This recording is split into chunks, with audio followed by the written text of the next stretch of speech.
Meron tayong TV rito na Sony Bravia mga idol. Titesting natin kung anong problema nito.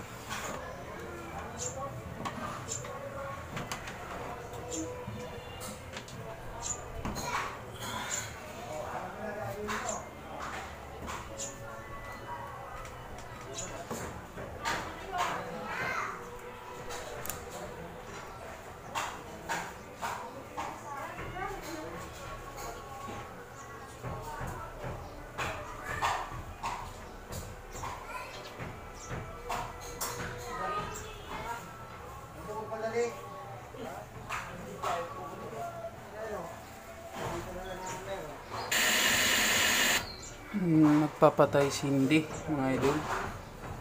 Ito pala ang pinaka-problema nito, nagpapatay sindi. Right, tara. Ay.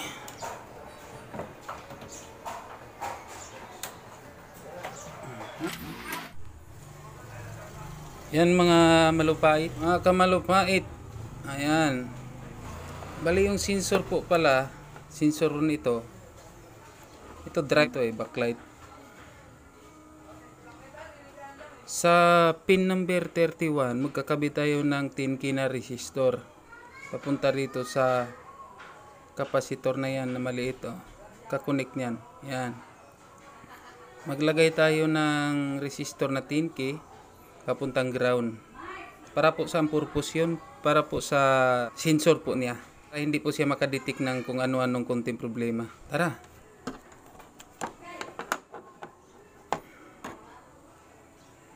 Sa mga hindi pala sanay maghinang ito tutorial lang naman tong tinuro ko sa inyo. Pwede kayong matuto kahit dito lang kayo manood. Masilan po ang paghinang nito dahil po sa napakaliit po ng mga yan, kita niya, napakaliit ng mga terminal niya mga idol. Once po na magdikit yan, ay alam niyo na mangyayari. Umpisahan natin ang paghinang mga idol. Unang-una, siguraduhin niyo na malinis yung dahil bago ito, ay malinis talaga to. Linisan natin to idol. Yan. Bago natin ikabit yan. Dito natin ikakabit to. Yun.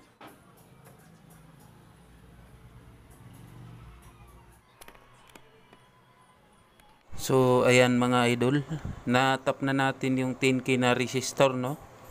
Ngayon naman mga idol, kung napapansin niyo to, itong mga terminal na to, dito tayo repair. Yung kinabit ko naman na resistor, abang lang po yan. Dahil po itong control ng backlight niya, tawag na spider IC, dapat ito papalitan na to, pero hanapan natin ng paraan to na ma-repair, no? Kaya meron siyang purpose dito na kung in case na nagkakaroon ng problema itong control na to, yan, panoorin yung mga idol kung paano ko ito susolusyonan. So yun mga idol, ito ang gagamitin natin. Itatap natin to, itong 5 na terminal na yan, para mabuo itong control. Kasi nasa loob nito ang may problema, yung detector niya sa backlight. So ang gagawin natin, pagdugtungin natin yan. Legit po ito idol. Yan. Yan talaga ang purpose niyan, yung ito. Panoorin yung mga loads.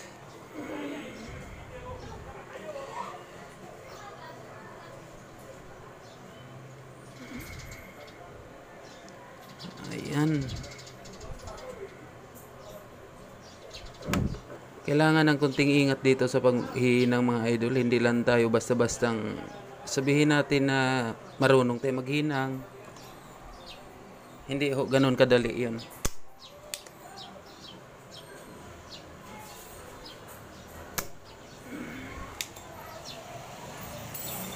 May technique po dyan mga idol kung paano ka maghinang ng malinis. Kailangan lang po initin muna yung paghinangan niyo bago niyo lagyan ng lid. Ayan. Right?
Right.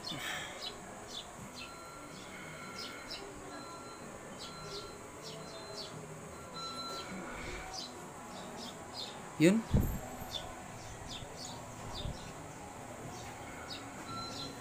Ayan po siya. Pasensya na sa ingay mga idol ha. Open area po kasi yung pwesto natin. So yan mga idol. Nahinang na po natin. Oras na para i-testing.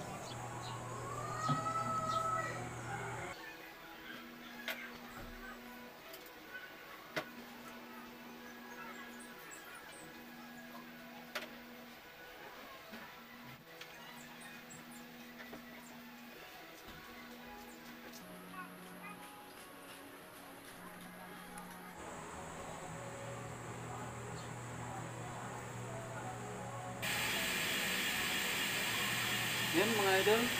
Okay na siya. Oh my God!